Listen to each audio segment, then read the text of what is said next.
Olá, paz e Dedé, que tudo seja auspicioso nas nossas vidas, em cada momento e cada aspecto da nossa vida. Assim continuamos com as nossas mensagens semanais, especialmente aquilo que eu agora gosto de chamar Dharma orgânico, não transgénito. Por Dharma transgénito significa, às vezes, queremos dar passos maiores que a perna, ter grandes ilusões sobre o resultado da nossa prática, sem saber exatamente porque é que estamos a dar certos passos, em que direção é que estamos a dar certos passos. Então, às vezes, nós, como direi, carregamos a nós próprios com a ideia de queremos ser um grande praticante, com a ideia de ser um yogi, um Nakpa, um grande meditador, um mestre de meditação. Mas às vezes isso só traz peso à nossa vida, porque às vezes temos expectativas exageradas para o nível de compromisso e para o nível de prática que temos, ou para o entendimento que temos da prática. Então podemos dizer que essa forma de praticar é o que eu chamaria de espiritualidade transgénita. Queremos resultados muito rápidos, mas às vezes são só, como direi, resultados fictícios, no sentido que carecem de nutrientes. São um tipo de maquilhagem espiritual. Podemos mudar as cores que vestimos, mudar o corte de cabelo, mudar as roupas, começar a ter um determinado tipo de linguagem.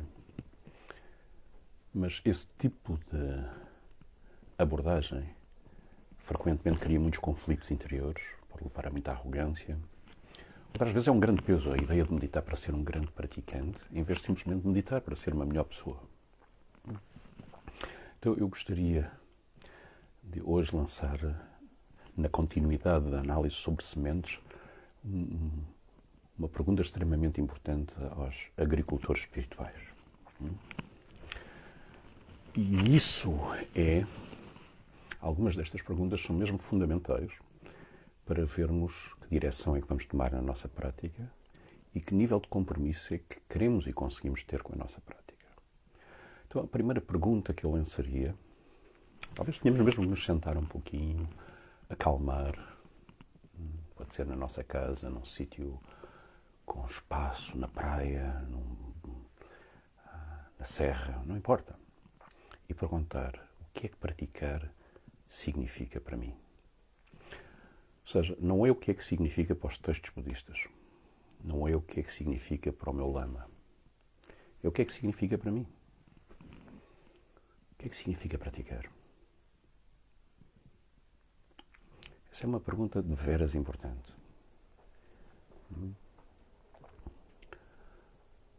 Muito parecida com essa é o que é que significa para mim e o que é que eu quero da minha prática, honestamente, baseado naquilo que significa, para mim, como indivíduo, praticar.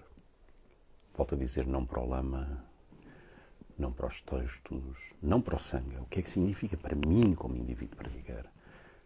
Então essa é uma pergunta extremamente importante que tens que responder a ti próprio.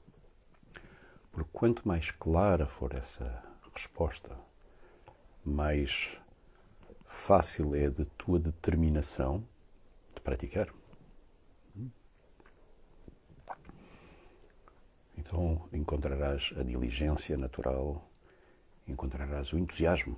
Diligência no contexto de Dharma, como sabem, é deleite naquilo que é positivo, naquilo que é virtuoso. A tua prática nunca terá deleite enquanto tu não te perguntares a ti próprio o que é que praticar significa para mim e, obviamente, responderes por ti próprio. Então essa é uma pergunta muito importante. A segunda é o que é que eu quero da minha prática?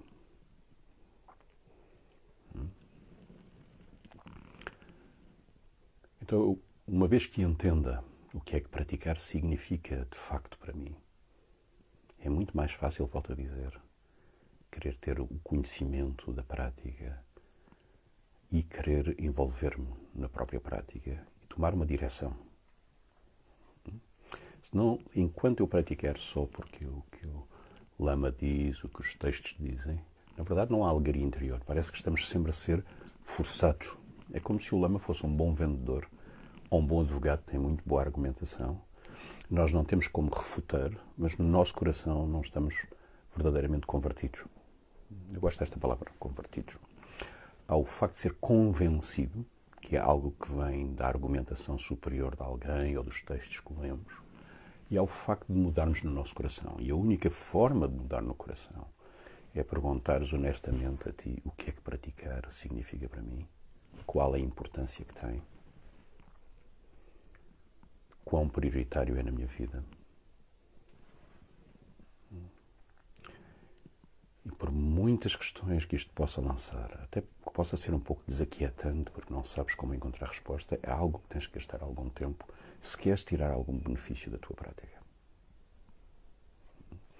Não podemos praticar por moda, não podemos praticar porque fomos convencidos. Precisamos de perguntar do fundo do coração, vou voltar a repetir, o que é que significa a prática para mim? Extremamente importante. Então, isto talvez lance muitas outras perguntas, mas essas perguntas são fundamentais. Quando encontrares uma resposta, então a tua mente vai acalmar, porque tu sabes o que a prática significa para ti, sabes o que é que queres da prática. Então a tua mente fica clara, toma um tipo de decisão.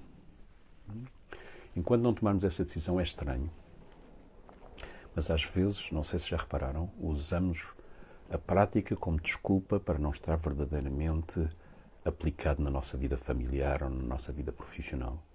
Então, quando não conseguimos dar as respostas, mesmo do ponto de vista mundano e inteligente, usamos como desculpa a prática.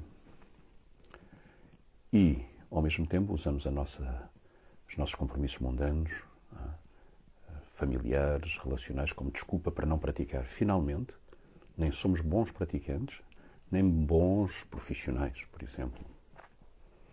Então, é triste se morrermos não sendo bom em alguma coisa. Então, para tomar esta decisão, se a nossa ideia é que somos praticantes de Dharma, ou gostávamos de ser praticante de Dharma, primeiro eu tenho que perguntar de quê? O que é que isto significa? O que é que praticar significa para mim? Quão importante é para mim? Qual o nível de compromisso que eu consigo ter com aquilo que acho, ou não, que é importante? Então deixem que estas perguntas vos incomodem um pouco. Porque, como tenho dito, nós não podemos praticar baseado em simpatia clubística pelo Dharma, ou pelo Budismo, ou pelo Buda, porque nunca será do fundo do coração. Então a nossa prática nunca será genuína, nunca será sincera. Então às vezes é como alguns relacionamentos, mesmo relacionamentos românticos, às vezes nem sabemos muito bem porque é que estamos ali, vamos ficando apegados, agarrados, não estamos preenchidos, temos medo de sair, não queremos estar. Então é terrível, certo? Estar numa relação com alguém em que não sabemos muito bem porque é que ali estamos, por outro lado estamos habituados e temos medo de sair, mas por outro lado também não queremos estar. Então às vezes eu sinto que muitas pessoas estão no Dharma neste tipo de atitude. Sentem-se mal em sair e sentem-se mal em estar. Isso porque provavelmente, por uma série de razões de superstição interna, aceitam dogmaticamente aquilo que um lama diz, com a sua boa argumentação, eventualmente, e isso fala-os ter um certo sentido de querer estar. Mas esse querer estar ainda não é do coração. Então não estás a 100%. Então nas relações românticas, familiares, e na nossa prática do Dharma, esta pergunta é o que é que isto significa para mim? Neste caso, o que é que a prática significa para mim? Quão importante é para mim? Quando resolveres esta equação, esta questão, naturalmente terás a diligência, o sentido de compromisso necessário, de acordo com o teu entendimento. Por isso, ter entendimento é também importante. Em última análise, se não conseguires resolver esta questão, é bom falares com um lama que tu confies, que seja qualificado e confies para te ajudar a responder esta pergunta. Há outras perguntas, mas não faz sentido fazer outras perguntas sem ter respondido à primeira, certo? Então espero que possam interrogar-se profundamente o que é que a prática significa para mim, quão importante é para mim, qual o sentido de me envolver com a prática, o que é que eu espero. São todos aspectos da mesma pergunta, o que é que eu espero da minha prática? E depois entendendo o processo agrícola. sabemos como cultivar as sementes e todo o processo que implica para levar a semente à fruição.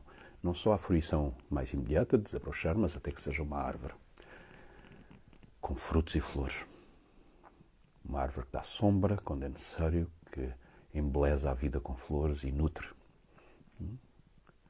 Então aí estaremos, visto que a nossa vida aplicada, neste caso ao Dharma, fará sentido.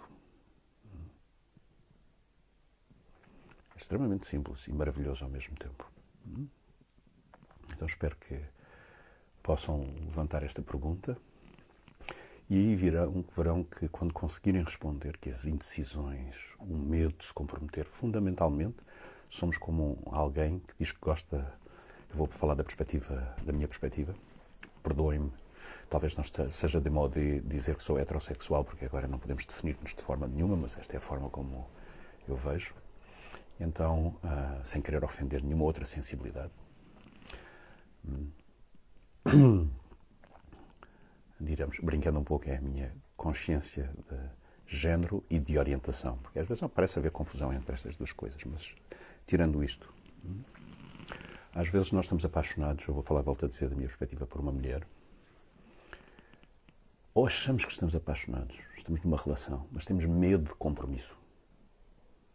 Arranjamos um monte de desculpas porque temos medo de compromisso. É porque talvez ainda não perguntamos quão importante é esta pessoa para mim, qual o sentido de ter uma relação com esta pessoa. Estamos ali, por várias razões, a navegar, como diria um amigo meu, a navegar na maionese nesta relação.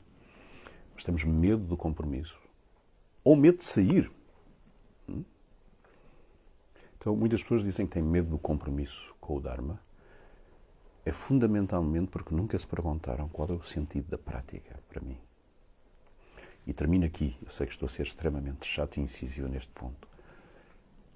Qual o sentido da prática para mim como indivíduo? Não é qual o sentido da prática para o Lama, isso é um problema do Lama. Não é qual o sentido da prática para o Buda. Não é qual o sentido da prática para o Sangha como um todo. É qual o sentido da prática para mim. Por favor, responde esta pergunta e vais ver que o teu caminho se torna muito mais fácil. Muito obrigado e uma excelente semana.